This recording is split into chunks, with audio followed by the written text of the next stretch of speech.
Hey, good morning and welcome to Breakthrough Walls. I'm Ken Walls and I am your host. And today I have the one and only Mr. Dion L Davis on the show. So make sure you stay with us. You'll want to hear this dude. He's amazing. So we'll be right with you.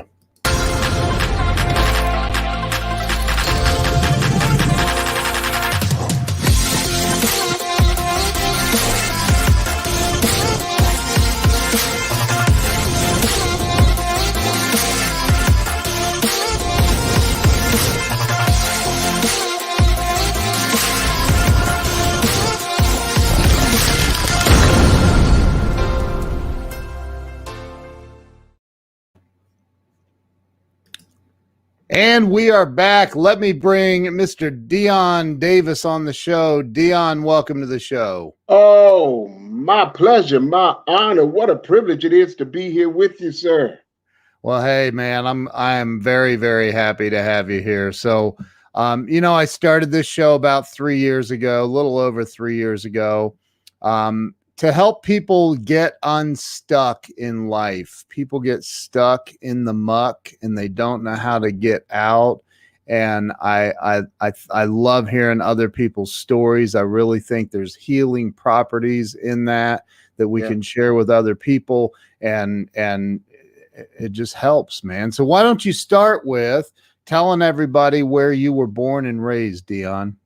Well, born and raised in Washington, D.C., the nation's capital, where it all goes down, and experiencing the great politics of this nation. So here, where there's four seasons, winter, spring, summer, and fall, and I've enjoyed my moments just being in this DMV metropolitan area. Yeah. It's exciting. There's no dull moments here. Yeah. I have heard that. I've been there. So it's a great town. So you went to school and high school and all that in DC. Yes, I did. Went to Duke Ellington School of the Performing Arts here in Washington, DC, and then after high school, going to Nashville to Fisk University, studying psychology, the mind and cognitive development education, and then to Howard University for divinity, religious studies and administration. And so a broad sense of education. So performing, thinking of the mind, the mindset, and then faith and religion. And all three of them are a part of who I am and what I do today. Well, that covers pretty much every base for the entire human race. Yeah. Absolutely. Wow. And you said that was in Nashville? Fisk University, yes, it's in Nashville, Tennessee. Yes. Nice. And so so you were there for what, 4 years? For 4 years. And when I first got down there, I'm used to the hustle and bustle of DC, but I went to the Music City and was like, there's nothing really going on, but eventually fell in love with the place and with the people and with the culture. Music City. What an awesome place to be. Yeah. Nashville is one of my favorite cities. I love Nashville. Yes, so you how long were you there then? I was there for 4 years. Okay. Yeah, there for 4 years. What was it like for you, growing up as a child? What made you decide to get into psychology studies and spiritual and religion, and what was it that pushed you in that direction? I'm gonna say my mother was one of love, a nurturer, but not just for my sister and I, but for the vast majority of individuals that she engaged in. And so I came from a place of caring, loving, supporting, not judging, and not necessarily looking at the what of people, but the why. Because everybody has a what, whatever that may be, but the what is not the issue. The what is not the problem. It's the why. And my mother dealt with the why of people. Oftentimes, just in life in general, we throw people away because of their what. They're alcoholic. they're drug addicted. They have this kind of label, whatever the case may be. But you're not an alcoholic because alcoholism is fun. There is a why behind it. There is something that drew you to whatever that what is.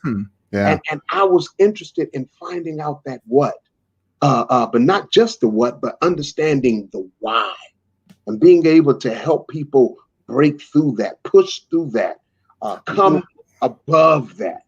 So I went into understanding the mind because I understood that everything starts within here, within this psyche, within this understanding, and then the faith side, understanding that people are drawn to whatever that faith may be. And so I wanted to study it. I wanted to get a sense of knowledge and wisdom in it, and so that I can add who I am to those different places of existing. Yeah. And So when, I mean, was there, did you have any challenges yourself as a kid growing up? Anything that, you know, made you question all that? Absolutely. My one was my biological father, God rest his soul, was not in the picture. And he came in the picture once I graduated from high school. And then when we met back up, he informed me that, yes, I've been diagnosed with HIV and AIDS, and that I will be dying soon.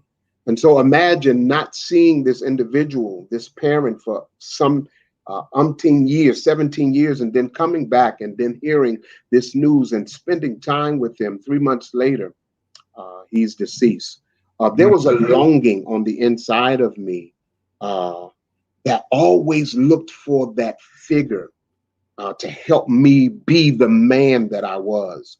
And I looked here, I looked there, and it was almost like I couldn't find it. And so that was some difficult moments for me.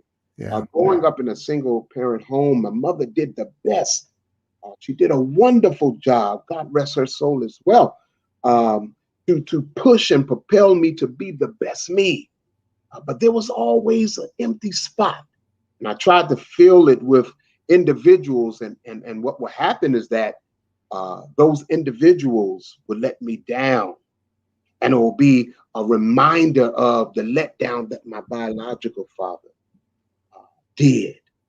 So always having that, but yet still going, still making it, still going through, and then losing my father, my mother at an early age. Wow. At a moment of still developing.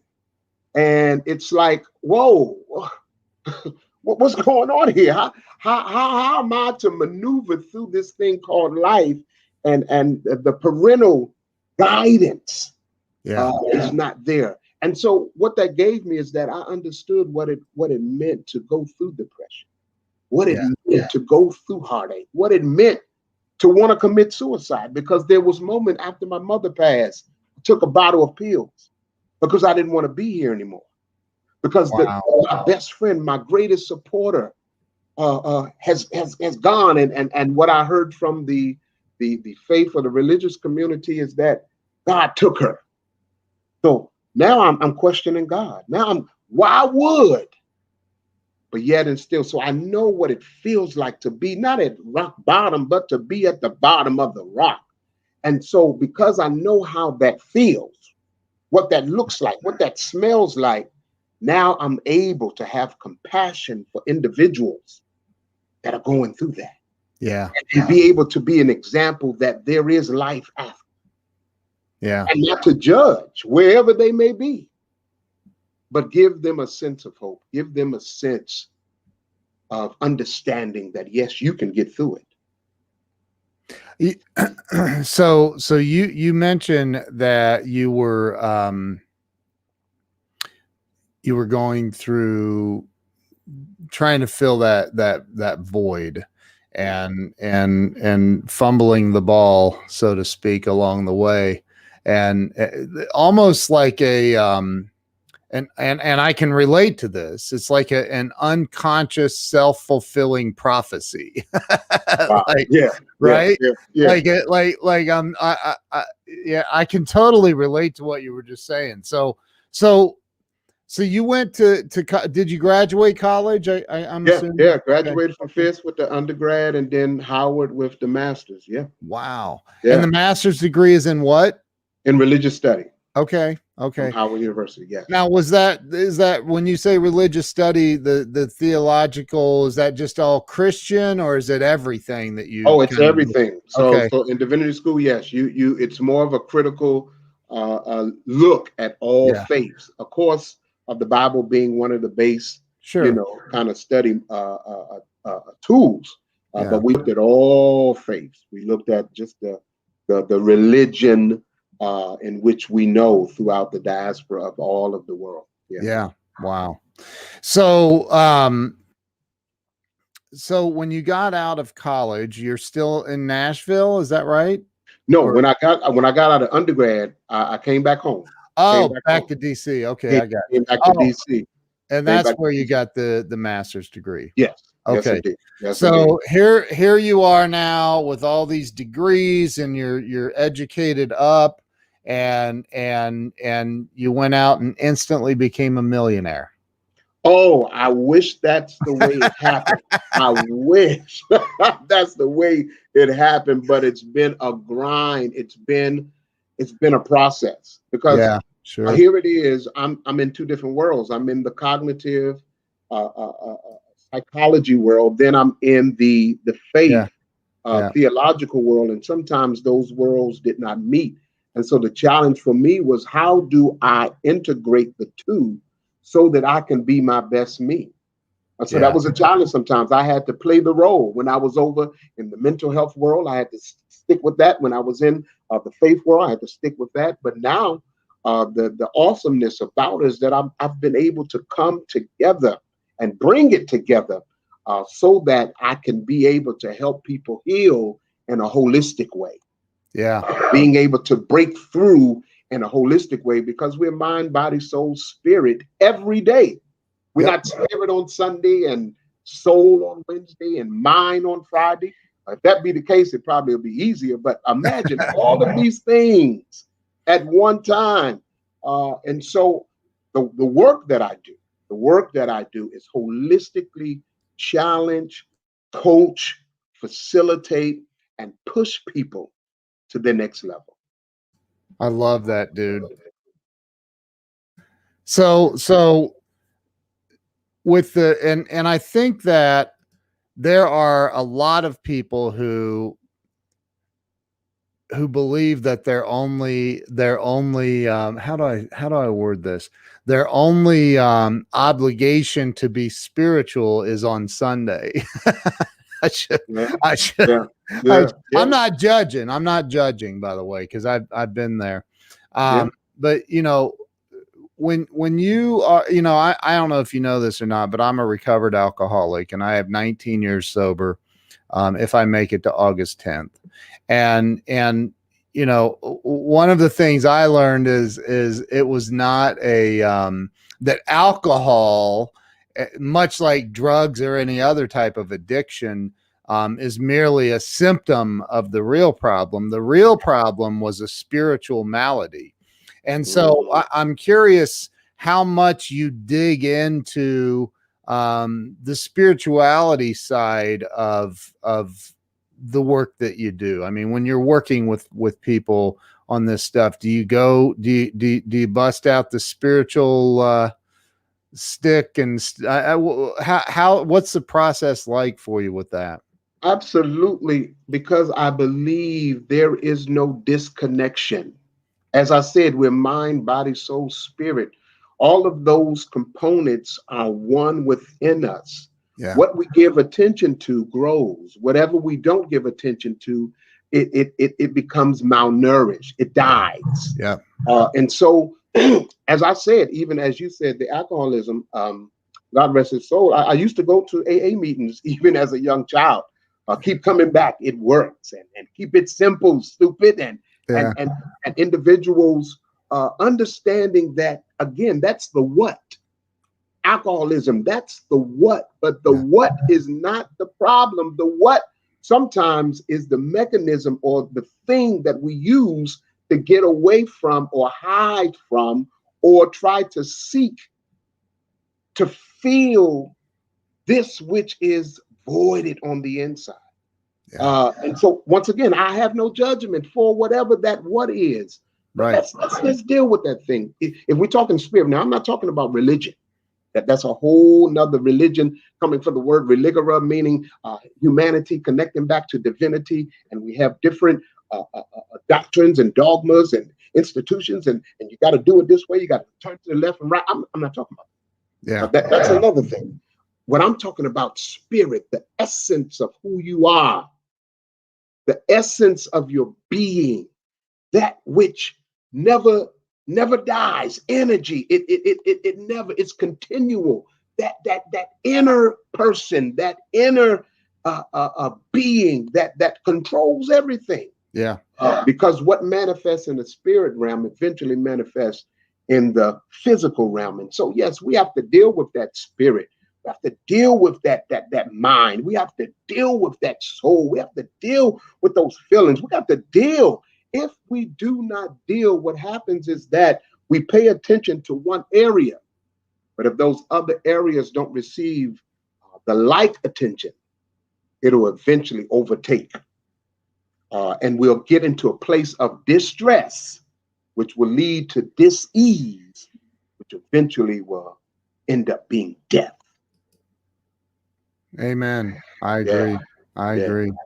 So you got out of school, and what happened after you graduated? You got your master's degree. Did you go get a job? Did you start your own practice? What did you do? So right after, let's even pull back to undergrad. After undergrad, I went into teaching, and I went straight into, I had theory, but I never had experience. So I went into an at-risk school.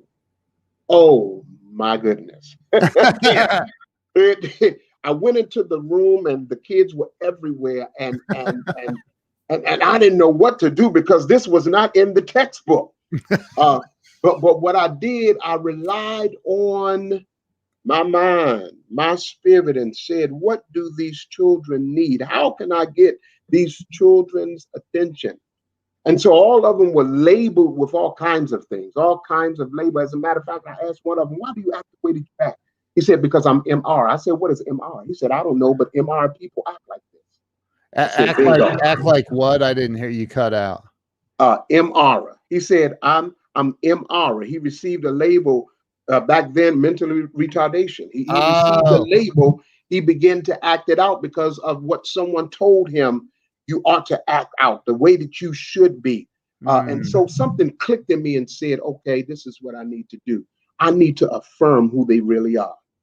I need to go above the label, the what, their attitudes and their dispositions based upon something that is happening in their life. And so what did I do? I used to affirm them, allow them to know that, yes, you are somebody. You're the greatest thing that has happened to this earth. And I didn't see the results then, but fast forward 10 years later, they're coming back and saying, because of you, Mr. Davis. And listen, I really didn't know. I was straight out of college. I really didn't know. I was relying totally on what spoke to me. They said, thank you. Because of you, I'm not dead. Because of you, I'm not in jail. Because of you. And so we fast forward, and then I go into divinity school. After divinity school, I go into the mental health counseling field. So now I'm dealing with people that are still that label again. By the DSM-4, they have a label based upon their behavior, based upon their personality, schizophrenia, or bipolar. So I'm dealing with individuals that are suffering through mental illness. And here I am giving them counsel, giving them a sense of worth, because again, the world looks at the what and labels these individuals. Then I'm moving into the realm of working with individuals that are duly diagnosed now, that have HIV and AIDS, and also some form of mental illness.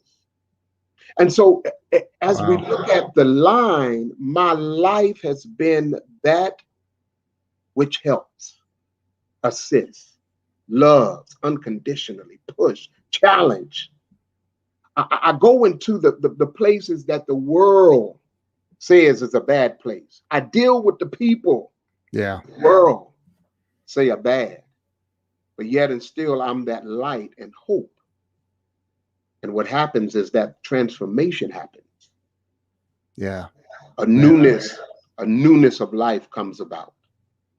that's awesome. You know, I'm of the mindset that I absolutely despise labels that people put on other people, Yeah. regardless of their behavior. I'm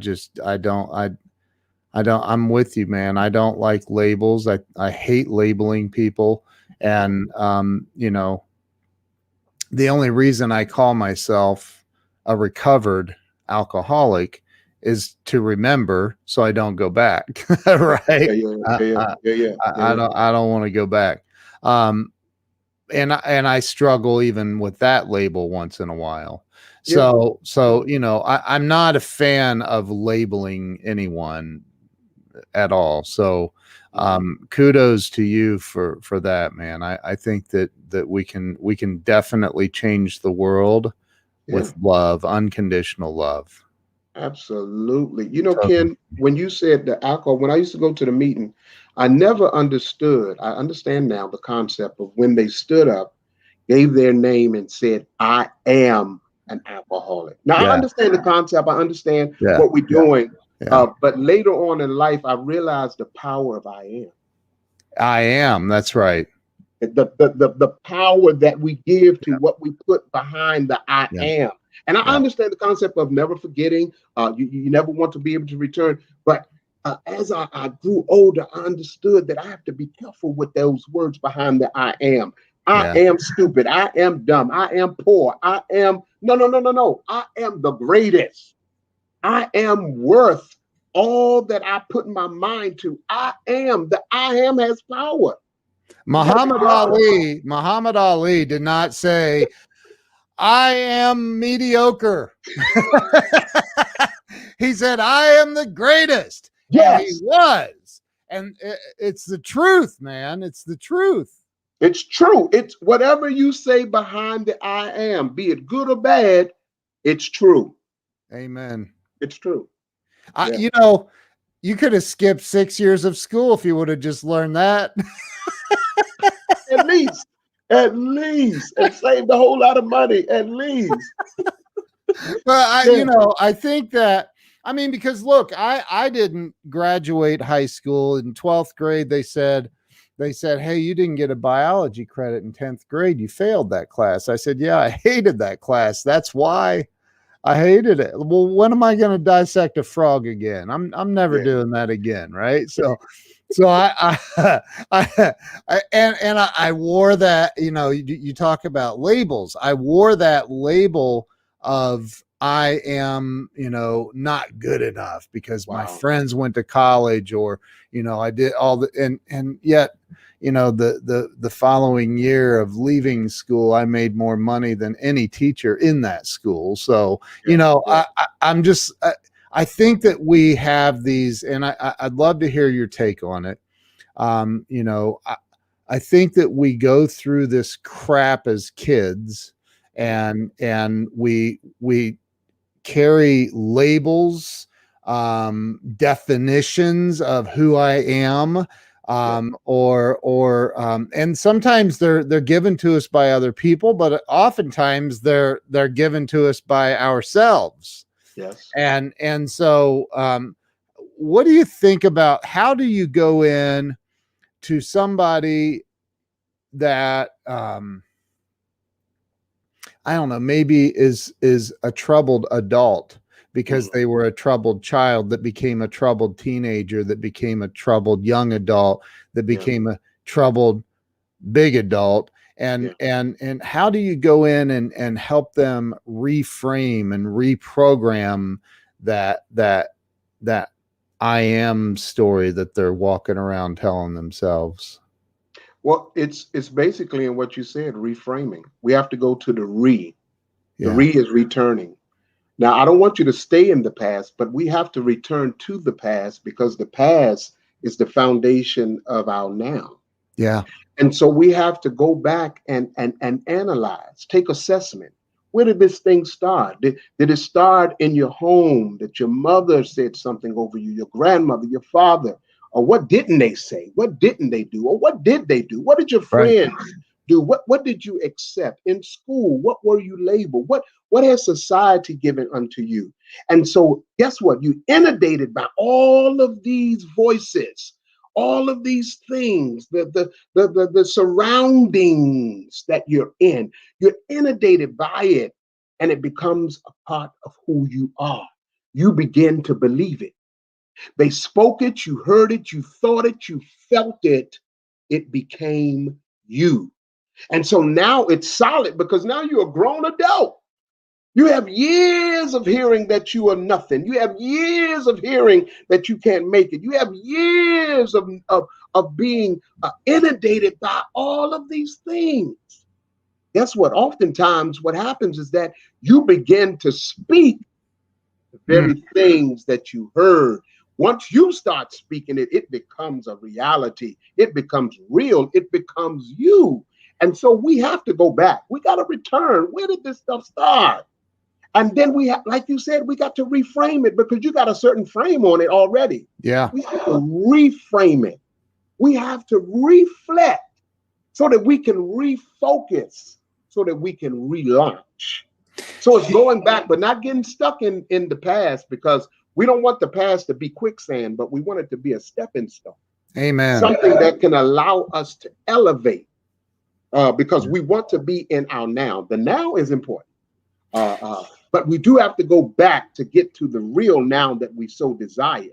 And this is what I want to throw in terms of that nugget. In life, we don't get what we want. We get who we are. Amen. You can want all day long. I mean, you can have the strong affirmations. You can have a vision board. You can write down the wonderful things. And I'm not taking away from those things because they are valuable. However, if those things don't resonate with who you are, you just got a pretty poster. You just got some words on a sheet of paper. You got several things all around you, but it makes no sense. And so it won't come to life. So you get who you are, not what you want in life. You know, do you follow any of Dr. Joe Dispenza stuff? I don't. I have to start because you just recommended it. He's unbelievable. He is unbelievable. He has Yeah. a book. He has a book called Becoming Supernatural, and it's amazing. And he studies a lot in the quantum field, and you know, he says, and I love what he says here. He says that the average human being has around 60,000 thoughts per day. And those are all, you know, a lot of those are just stories that we're telling ourselves. He says that 90+% of the thoughts that we have today are the same exact thoughts that we had yesterday. And he says this is the part that got me, man. It messed me up when I learned this. He said that that 90% of those repetitive thoughts we have every single day, that 50% of the stories that we're telling ourselves are lies. We're making them up. We're embellishing the past. We're embellishing the crap out of it. You stub your toe on the desk or on the nightstand, and later on in the day, you're telling people how you broke your toe. You didn't break your toe, right? You hurt your toe. There's a huge difference, right? Yeah. But we're walking around and we're telling ourselves these lies. How do you get somebody to stop lying to themselves? Denial is an acronym for don't even notice I am lying, right? How do you get somebody to stop lying to themselves about the reality of their situation? What you have to do, first of all, is that you have to come to yourself. You know, the lies, majority of the time, is to be able to appease externals. Whether I want attention, whether I feel that I'm not worth, excuse me. And so I have to lie. How do I get the attention? I say my foot is broke, and so I'm going to get the attention. Yeah. Meanwhile, my foot is not broke. I just have a cast on it so that you all can give me attention. Stop lying. Come to yourself. Yeah. Your first priority is you. Your first priority is to appease you. Here it is. When we're on an airplane, and everybody's heard it, if you've been on an airplane, they say if cabin pressure was to go down, it says the oxygen will come down. They say put it on yourself first. Now, if you have a child or someone that's elderly that's with you, put it on them second. Because if you are not well, you can't get nobody else well. And so what we are used to, especially within this society, is impressing people. Yep. People pleasers. And so the lies come in to impress people. Be true unto thine own self and walk that out. And do understand that everybody's not going to be pleased. Some will, some won't. So what? Either way, because I have this life to live. I have this purpose to live out. I have this meaning to be. I have an assignment. And so I don't have to lie when I'm true to me. And whether you like it, whether you accept it, hey, that's on you. That's your problem. I can't let your problems be mine. And so the lie is based upon trying to impress externals, trying to get attention from externals, trying to get approval, trying to get a stamp to say, yes, you are somebody. Yes, you can do it. Yes, we approve you to be you. Imagine that. I'm looking to Ken to be Dion. Stop lying. Stop lying. I mean, that wouldn't be a bad thing. Yeah, it would. It would. Hey, you are, after all, Ken Walls. You Dion L Davis, man. Come on. So you said that you worked in education for a while, and then you got your master's degree, right? Is that the order? And then you went into working in mental health. Mental health. Was that like in a facility? Was it an office? Yes. It was like a mental hospital or a mental health hospital. No, not a mental hospital. So it was in and out therapy, in and out counseling, outpatient. So they would have to come to the office. And did you like violent offenders coming in, or was it? We had a little bit of everything. Did you really? A little bit of everything. And again, non-judgment zone. No, right. I get that. But still. Yeah. I mean, you can say non-judgment zone, but you know as well as I do, you may not be judging, but there's an emotion you feel at times.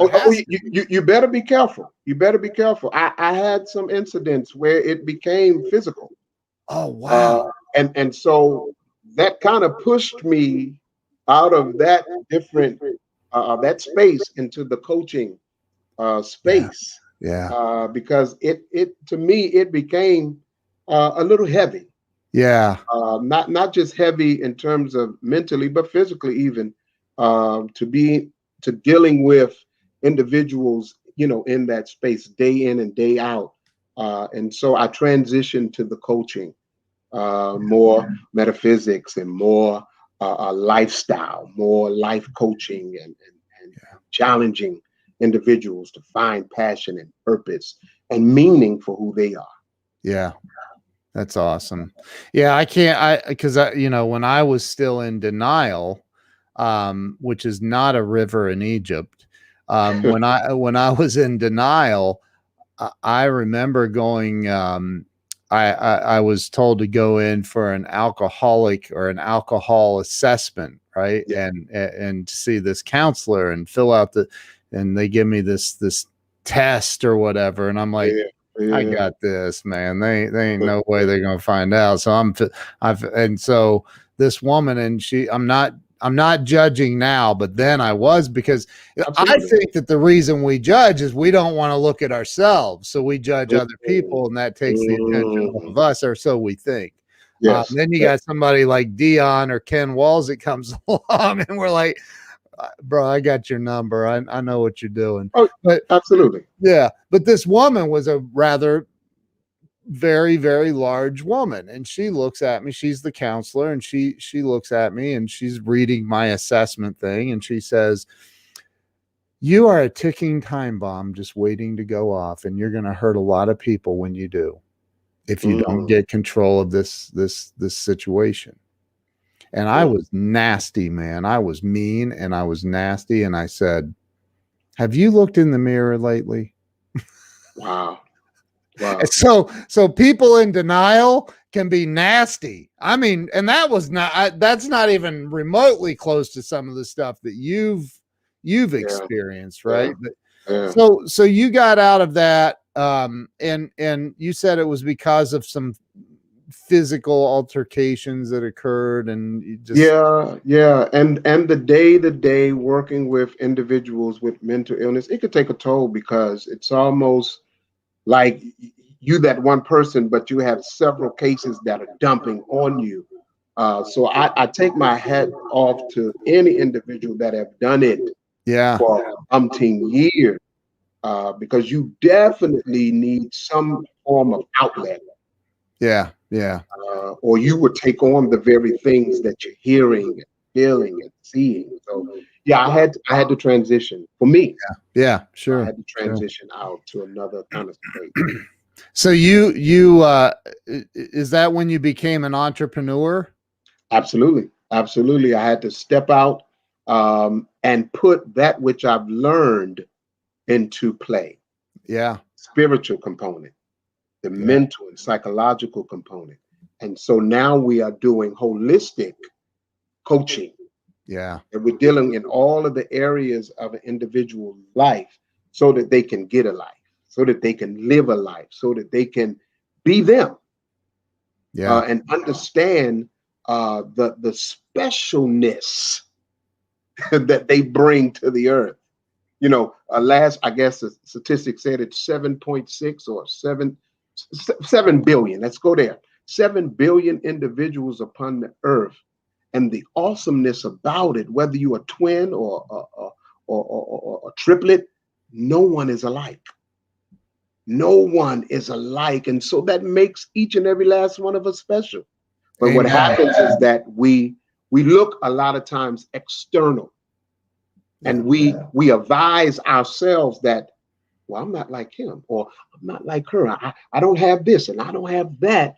And we forget to recognize what we do have and who we are. And so that's when I come into play. Listen, we're not looking at the externals. Yes, we can have mentors. We can have individuals that we look up to. We can have individuals that have done great things, and we can glean from them. But there's no way in the world that you can be them. And you should not desire to be anything other than who you are. Keisha says healing is a process in all caps, and Keisha, I 1,000,000,000% agree. But I can tell you that me personally, I want what I want. I want what I want, and I want it now. And I'm fixing to throw a fit if I don't get my way. Right? So I remember when I first got sober, and now I see, other people just getting their, stuff together. And I and again, no judgment, but I see myself in them, and I'm like, would you just settle down, man? You didn't get here overnight, and it ain't all going to change overnight, right? Because even though you want it to, it's not going to. So I agree, it's a process. It's not an event, and you got to take it. You got to take your life one day at a time. And absolutely. Francois, I love Francois. There's our brother Francois. Oh, love him. He says, you've been a champion of people, and that is hard to do, dealing with so many people's problems. And that is the truth. Absolutely. That is the truth.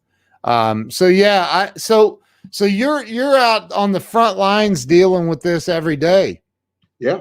Dealing with it every day, and challenging individuals to deal with it as well, to be able to face this thing one day at a time. Not worrying about necessarily, again, I said we do have to go back, but we're not living back. We're not even living forward. We're living now. because tomorrow is Friday, but I don't even know if I'm going to make it to tomorrow. I don't know what tomorrow looks like. So if my mind is just on tomorrow, that would give me a sense of distress today, and I will miss something today. And so my thing is to live in the now. What does now look like? What does now feel like? What does now smell like? What is now? What is now? And so that's who I am, empowering people to live now. Amen. And Keisha's right about that. Begin to forgive yourself makes for a better now. So you see people living in, and I get it too. I mean, I'm a coach as well. I get it. You see people that have one foot in the past and one in the future, and we've all heard that analogy. You know, how do you get people to get out of the past and the future and into the present, stop judging the present based on stuff that happened in the past? And what Keisha just said, how do you get, because I think in my experience, Dion, I think that forgiving oneself for all the dumb stuff that we've done, because we've all done dumb stuff. I mean, we've all done dumb stuff. Like, how do you get people to get into that mode of forgiving themselves for what they've done wrong? I think it's a process, like you said. And because especially now, we live in such a microwavable kind of society, it's like you can have a gourmet meal in 2 minutes. When back in the day, in order to get a gourmet meal, you started on Saturday and finished on Sunday. However, it's a process, because like you said also earlier, is that it didn't happen to you last night. It happened to you 20 years ago. And so you have 20 years of pain. And so imagine that's not the original pain. You had the original pain 20 years ago, but then you had some more pain 19 years ago. Then you had some more pain 15 years ago. Then you had some more. So it's a buildup. So it's a process. And it's okay to go through the process, giving individuals that space to go through the process. But here it is. We're championing and celebrating one step at a time. So let's take, for instance, practically, if you have an individual that smokes a pack of cigarettes every day, and they know that cigarettes is not good for their health, they don't need to be reminded that cigarettes are not good for their health. They already know that. And they don't need to be reminded that you're a bad person, that you smoke a pack a day. So let's do this. Instead of smoking a pack a day, let's take away one. Yeah. Now, I don't know how many are in a pack, but let's take away one and say that there's only 10 left. And there was 11 in there. So we're going to celebrate that you took away one. Wow, goodness gracious, you took away one. You're on your way. And then next week, we take away 2. Whoa, you got 2? But someone would say, well, they still smoking. Absolutely, they've been smoking for 15 years. Right. And so it's almost a part of who they are. It's in them.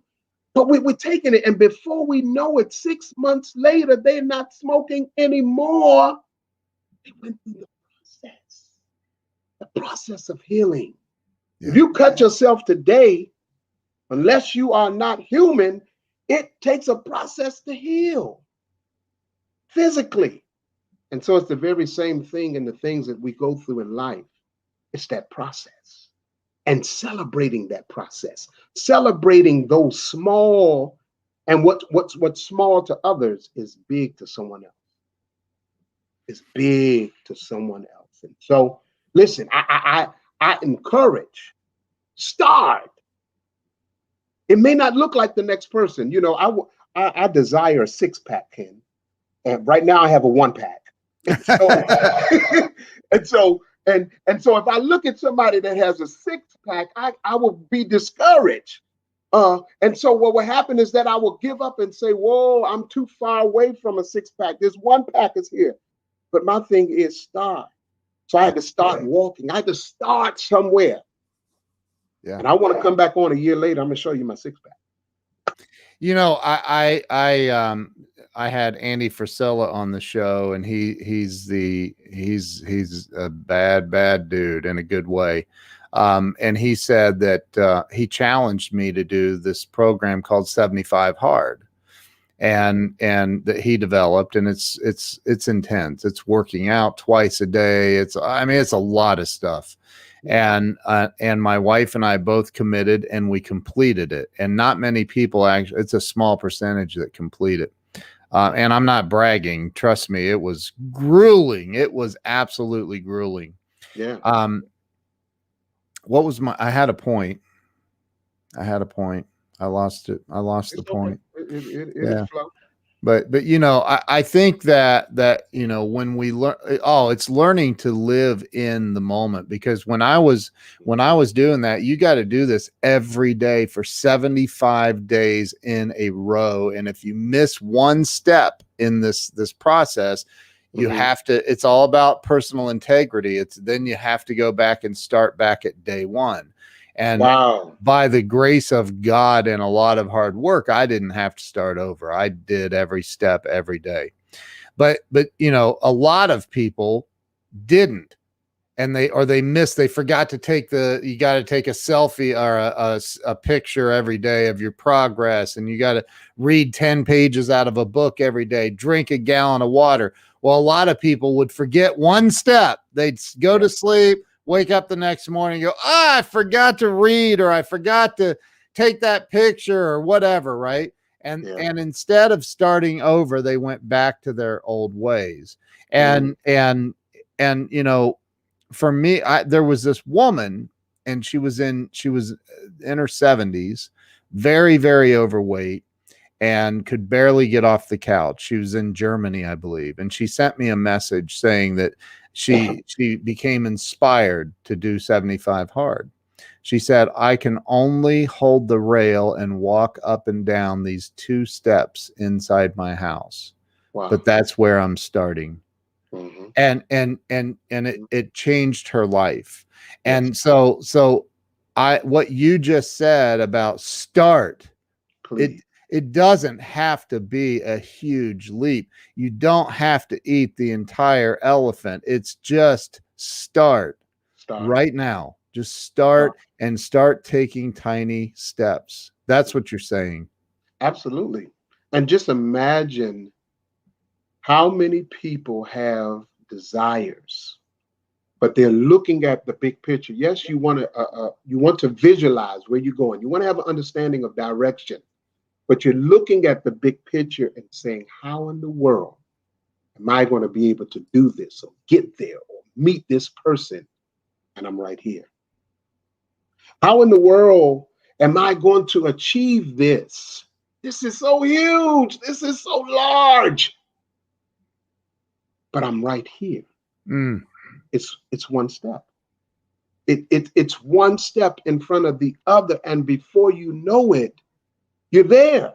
Yeah. Because you took that one step. But what happens is that we get stuck. And when we get stuck, we are forever maybe dreaming and wishing and hoping. And so this thing becomes a wish. It's in la la land, and you stay stuck.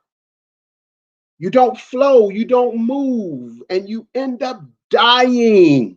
And I'm not talking about a physical death, but a mental death, an emotional death, a goal death, a vision death. It's like a stream getting stopped up and not flowing into the river, and then the river into an ocean. The stream gets stopped up and it becomes a swamp. And a swamp is, yes, it's still water, but it's dead water. And nothing can grow in dead water. So what I'm saying is, don't get stuck. Here it is. Dr. M. Scott Peck said it in his book, The Road Less Traveled. My favorite book.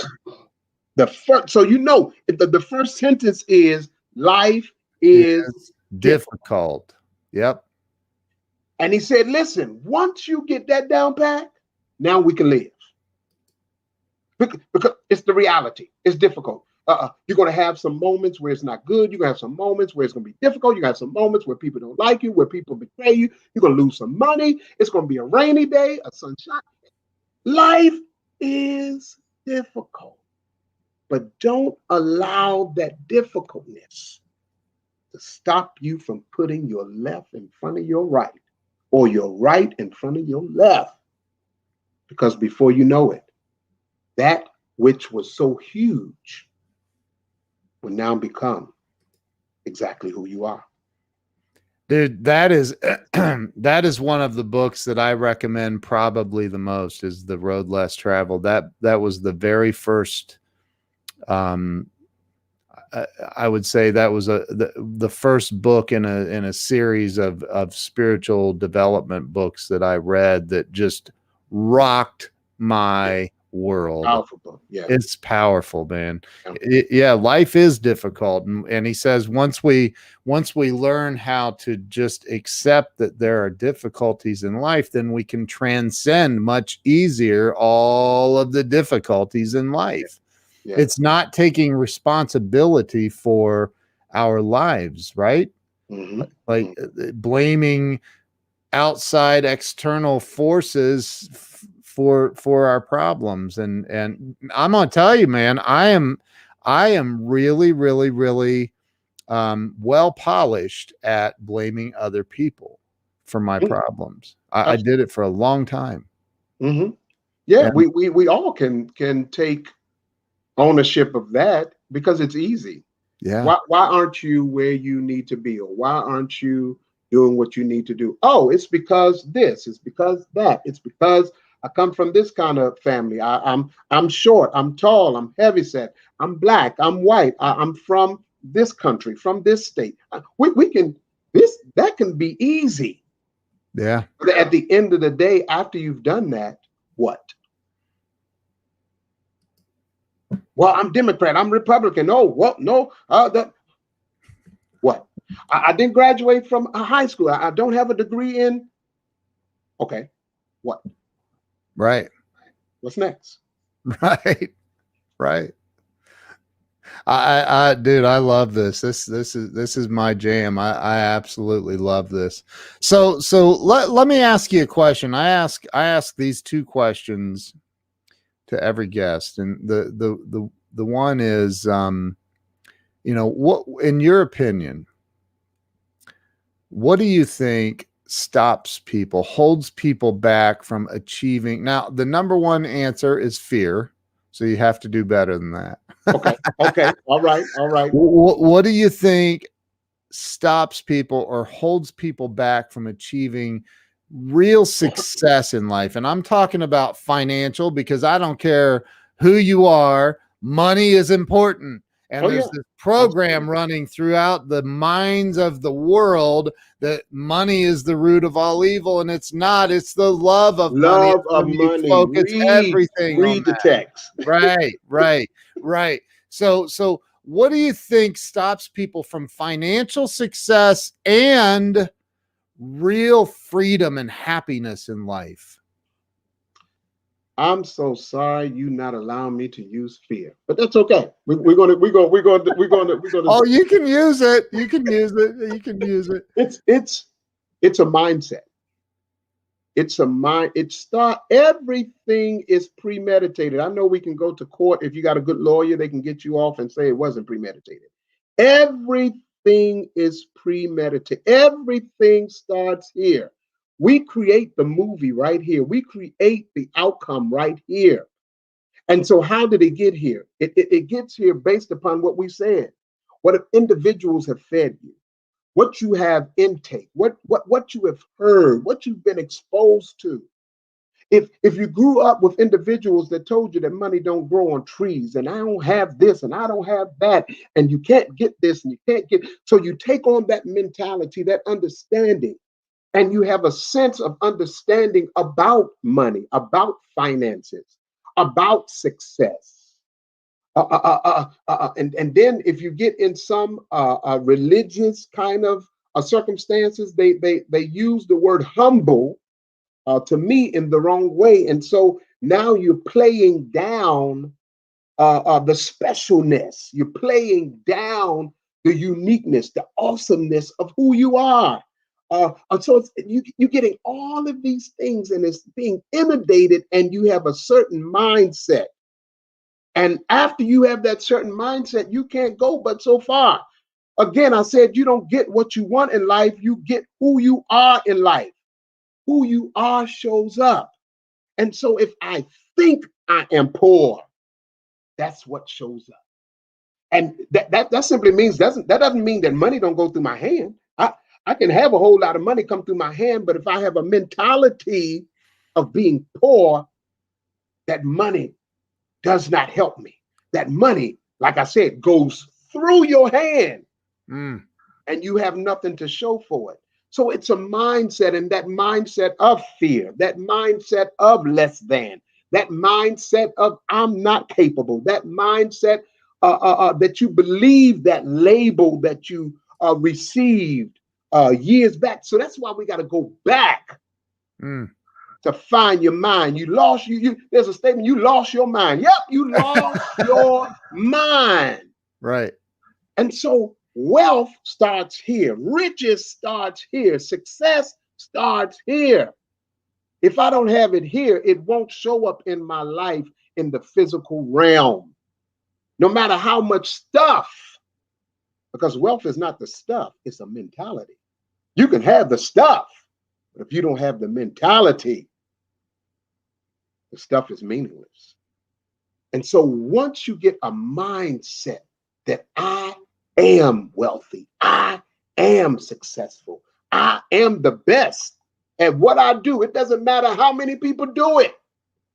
Nobody can do it like you. And when you have that certain mindset, there are no barriers. Enemy is in me, not all these external things that I've said. That's the enemy. That's the enemy. That person's stopping me. That thing is stopping. No, the enemy is in me. I'm my biggest hindrance. There are no limitations in life. The only limitations that show up are the ones that I create. If I don't create them, they're not there. You know, the last year and a half has been challenging, to say the least, for a lot of people. For me, it's been, I mean, best year I've ever had, but, and I did recognize that it was going to come down to the mindset that I was carrying. But you know, there were I have a friend that runs the suicide hotline for the state of Ohio. And he told me that, you know, the numbers just skyrocketed. And you know, what do you say? I can remember back when my wife and I opened our first office, and I had a handful of employees, and everybody was getting paid, and except me.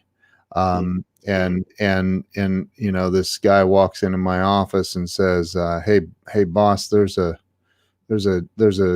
dude out in the parking lot looking in the windows of your SUV, your car. And I said, well, you're bigger than I am, man. Tell him to get the hell out of here. Why are you telling me? He's like, I would, but he has it blocked with his tow truck.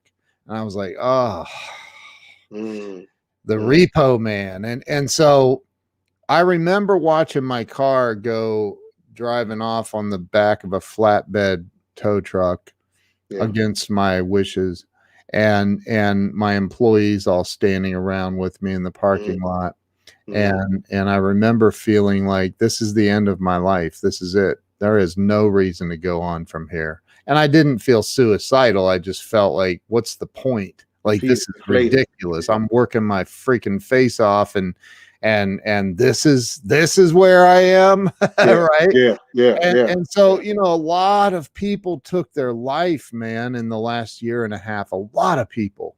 And that breaks my heart. And so what do you say to somebody that maybe is watching or listening right now, that they're at the end of their rope, that they tied a knot and the knot broke loose, and they just don't even know what the next step is. They don't see a point of being here anymore.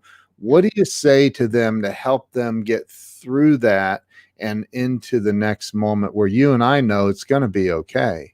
Yeah. Wow. First of all, let me say that I understand. And that's not to belittle whatever that may be that that individual is going through. I see you.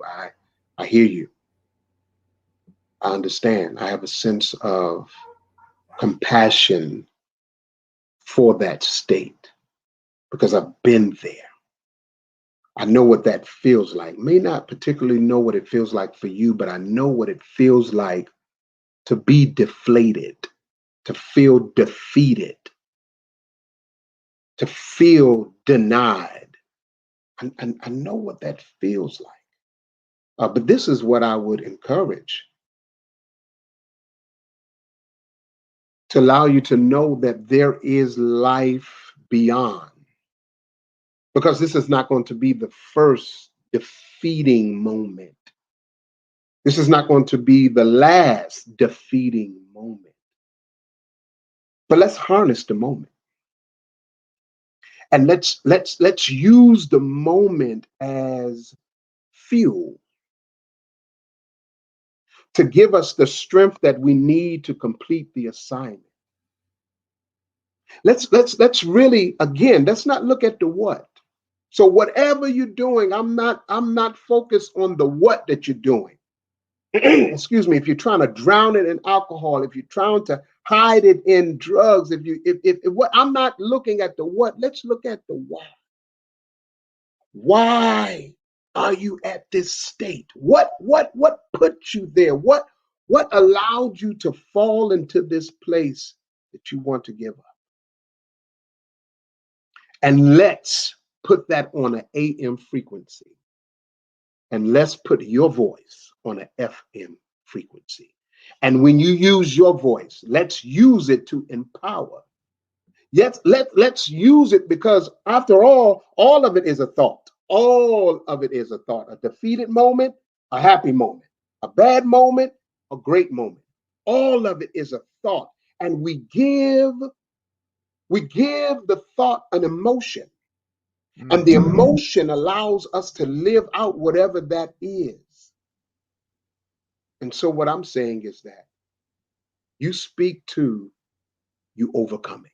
You speak to you breaking through. You speak to the very fact there's something for you to do. There's an assignment for you to do. There's something that you have. Life doesn't necessarily happen to us. It happens through us.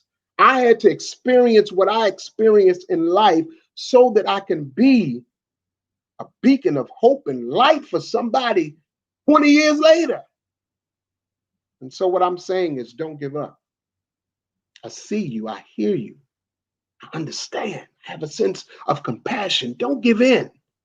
This is just a moment of gaining that strength, that momentum, that capacity. In order for us to gain muscles, we have to lift something that's difficult to lift. We have to tear tissue. It don't feel good to tear tissue. But I can guarantee you this: if you're consistent, you'll find out that your strength is greater. And that as you go through life, you have greater capacity, greater success, greater stamina, greater, because you went through the moment. There's a particular scripture, Ken, that says, walking through the valley of the shadow of death, fearing no evil. Walking through the shadow. I haven't witnessed a shadow beating me up before. I've never witnessed that. But it's an image that can be scary. It's a moment that can seem like it's all over. but it's a thought that's going to allow you to go through. It's going to allow you to make it. December 2020, coming into this year, I tested positive for COVID-19. And there were moments that I could not inhale and exhale. I will get out of my sleep and got gasping for air. And because I heard on the reports, 400,000 people have succumbed to this. I didn't hear a lot of reports of individuals recovering. I just heard die. Yeah. In my mind, Ken, I thought I was the next one because that's all I heard. That's all I intake. That's all I process. You don't recover from this. When you get it, it's done. Yeah. And so I'm sitting, I had to go to the hospital to be able to receive help. And when I went to the hospital, they said there's nothing we really can do for you. So I just said, I'm going to die, but I had to say something different from the report that I was hearing. I had to get a different mindset. Oh, I'm living because I got too much to do. There are too many things that must happen. This is just a moment that I must get through. I must sit through. It's my power pause. Taking a power pause to regain strength to do what I need to do in the days ahead. So you can make it. You can make it. Matter of fact, not you can make it. You will make it. You will make it. Amen. Amen, man. Amen. It is definitely, people have no idea how powerful their mind is. They have no idea how powerful their thoughts are. They have no idea how much is available, man. There is so much abundance and joy and happiness available on this planet, man. And we get all caught. I haven't watched the news, I'll bet you, in 13, 14 years, maybe. I don't even know. Like, good for you. Yeah. I don't. Their job is to spread negativity, and my job is to keep that crap away. I don't need it. I don't need it. I don't need it. Dion L Davis, you are the man, and I appreciate you coming on and sharing your story, your knowledge. Where can everybody follow you? What's the best place? Oh, you can follow me on MindingRIGHT Solutions LLC on all platforms. MindingRIGHT Solutions LLC on all platforms. We would love for you to follow, to join in, to jump in, and to engage, so that we all can experience. For if you win, I win. And if we win, it's nothing but a winning circle. Love that, man. I love that. Dion, thank you for being here today and sharing your wisdom, your knowledge, your story, being transparent, being real. You always are, man. We met on Clubhouse, right? On Clubhouse. Yeah. Wow. Crazy. Thanks for the Clubhouse. I wouldn't have never known Ken Walls. And I wouldn't have known Dion L Davis. So yes, sir. Hey, I'm grateful and I'm honored. My wife says, great interview. Thank you so much for the burst of inspiration and hope today. Oh, thank you. Thank you. That's awesome. Awesome. Dion, thank you. And thank you to everybody who's been on here and watching and sharing your comments, and anybody that shared this interview out. Thank you so much. I appreciate that. And everybody go over and follow Dion on, say it one more time. MindingRIGHT Solutions LLC on all platforms. MindingRIGHT Solutions. Very, very good. Dion, thanks so much. And thank you all. Have an awesome day. Make it an awesome day. That's right. That's right. Make it. Yeah. All right. Appreciate you, sir. Thank you. Yes, sir. Thank you.